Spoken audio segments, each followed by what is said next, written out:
Hi, I'm Dr. Lisa Matejka, and I have the cure for cancer. I didn't discover it first, anyway. This is based on my experience and other cancer experts' anecdotal evidence, and backed by some energetic theorems as well. Okay, are you ready? This is the secret. This is the secret. Wait, why would I whisper it? I would want to shout this from the rooftops. And I do. Will you listen? So, the answer to how to heal yourself from cancer is by healing your emotions first. Ooh. Probably not what you wanted to hear. It's not shark cartilage, which I'm glad about because the sharks would be in trouble if that was the cure. It's not a turmeric pill, certainly not chemo. I wish it were easier for you. My human self has the utmost compassion and empathy for your situation. I do wish it were an easier answer. Or do I? There's a higher part of me that's like, well, do easy things serve you? When your life is all easy, are you being served? I'm not saying everything should be a struggle, but think about this. Even close your eyes for a second. Think about something really difficult and challenging in your life that you had overcome. You are not the same person today. It shaped you. It forged you into the amazing person you are today. You had to reach within and find a part of yourself you didn't even know was there. Do things you didn't even know you were capable of doing. Stretched beyond your comfort zone. Expanded. Found the strength, the courage, the resilience, the whatever. And you learned something, didn't you? You learned more about who you were, more about how the world works, more about how to interact with it. The growth and the learning and the expansion, it comes from difficult times. But wait, maybe you had something hard and challenging happen where that wasn't quite the outcome. Maybe you feel less because of that thing that happened. Maybe you feel weakened. Maybe it has affected how you interact with the world in not a great way. Maybe it's affected your relationships, your trust, your relationship with yourself. Maybe it destroyed you. Maybe it didn't destroy you, but you can't think of anything good that came out of it at all. If that's the case, then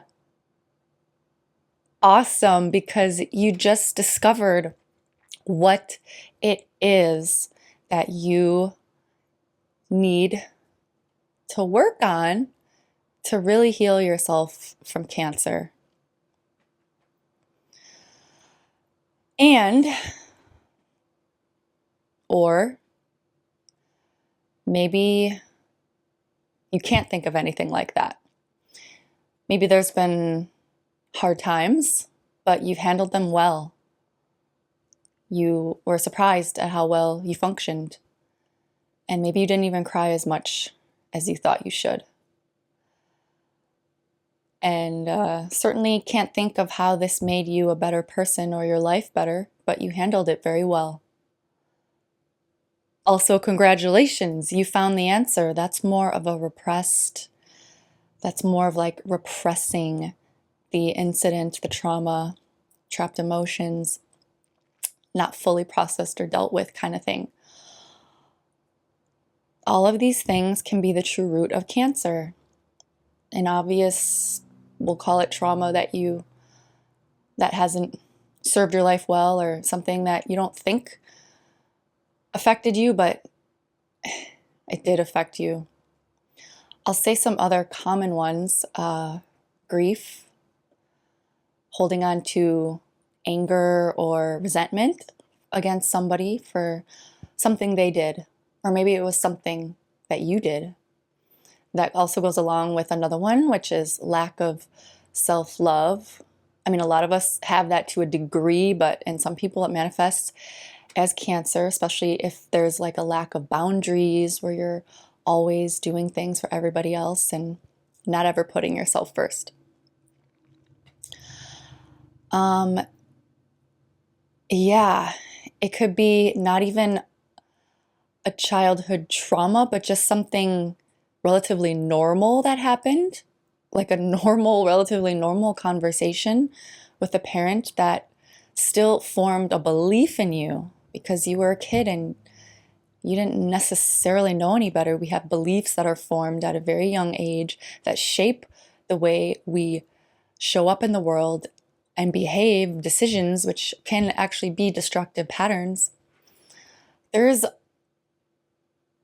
all sorts of stuff, and I don't know what it is for you, but maybe you do now, or maybe you need to do a little bit more deep diving and self exploration and reflection, because there are exceptions to this. There's exceptions to literally everything. There's even an exception to that. But so there are exceptions in rare circumstances, but the vast majority of times there is some sort of emotional healing that needs to take place before the physical healing can take place. This is not that crazy of a concept. And okay, so the question is, okay, so how do I unpack this and deal with this and process this and heal from this? And, that's going to look different for everybody. And the important thing is to try something. Let's see. I happen to offer an amazing 4-month coaching program, and we deal with exactly this: finding the root, how to best deal with the root, reprogramming the subconscious mind, like Dr. Joe Dispenza, to rewire in healing beliefs and neutralize limiting beliefs. And there's so much stuff we deal with. I'm not even going to get into it all here because I'm actually not trying to sell, but it is an invitation because there aren't many people that offer programs such as this. But I don't care if you get help from me, but I do care that you get some sort of help.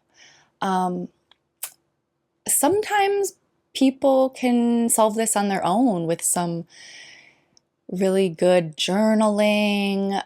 I mean, there's ways, but it really is probably best to try to seek some sort of help and guidance. I would say a therapist is hit or miss because you can get a good one, but you can also not get a good one. I think the odds are much better if you find a coach that's specialized in whatever, if you have an idea, especially if you know, like, potentially what the issue is. There's coaches for everything. If it's an abandonment issue, get an abandonment coach. These things do exist. But yeah, there's lots of things that can be very helpful. Hypnotherapy, EMDR, Psych K, BEST, best treatment, any sort of biofield therapy. I mean, spiritual shamans do an ayahuasca retreat. I don't know what it's going to be for you. A rage room, music therapy, maybe just some traditional CBT, or I don't know what it's going to be for you. But I do know that doing something is going to help. And it's best to try to tune into your intuition to see what you think it is you need.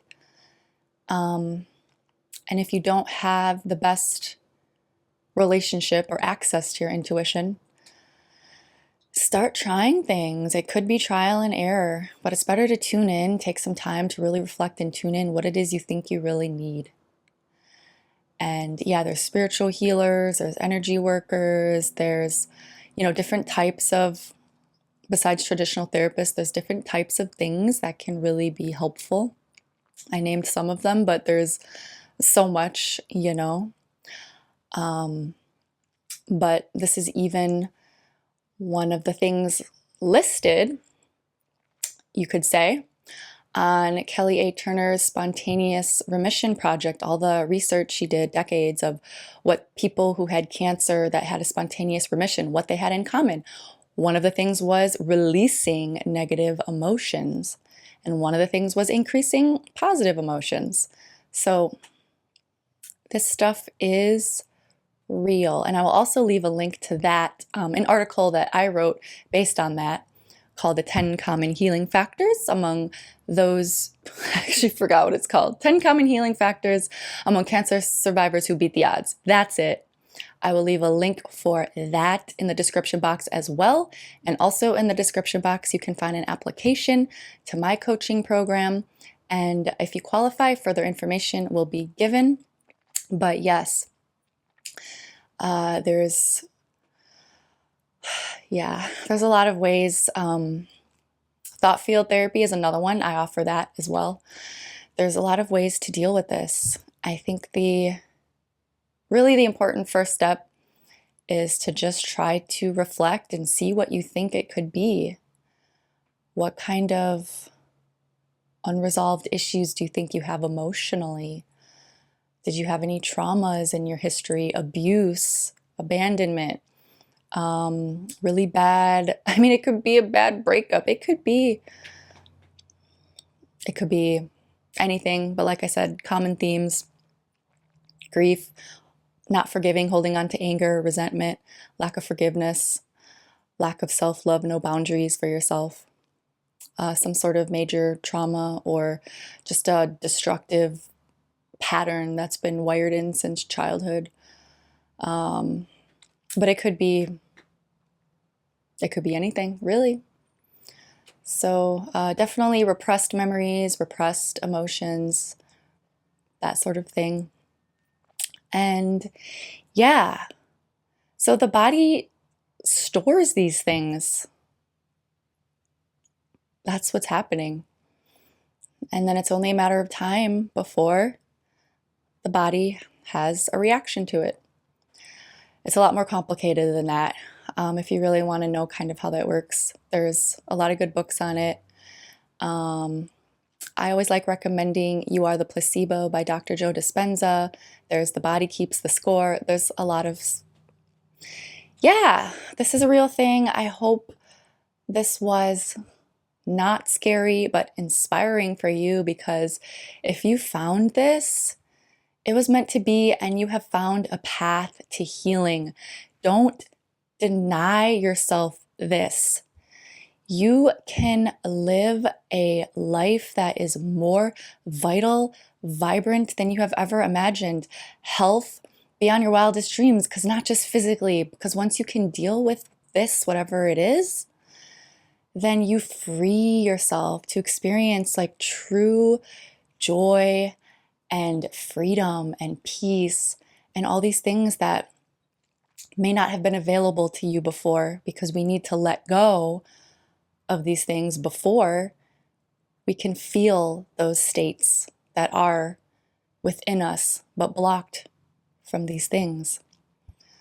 So, okay, well, I hope you found this helpful, and so much love to you.